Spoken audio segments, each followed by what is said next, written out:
Hey guys, today I'm going to tell you about the 4-move checkmate that is considered to be the shortest checkmate any Grandmaster has ever faced.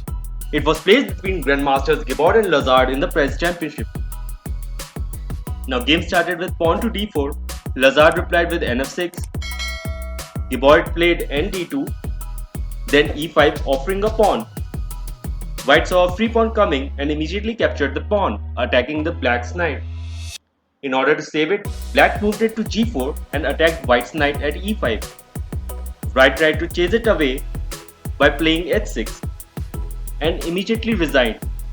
Now can you see the black's winning move here? It's knight to e3 and white's queen is trapped. If white captures it with his f2 pawn, then the queen to h4, g3, the queen captures g3 and it's a checkmate. So guys, if you like the video, please hit the like button and do subscribe to Chess Vita.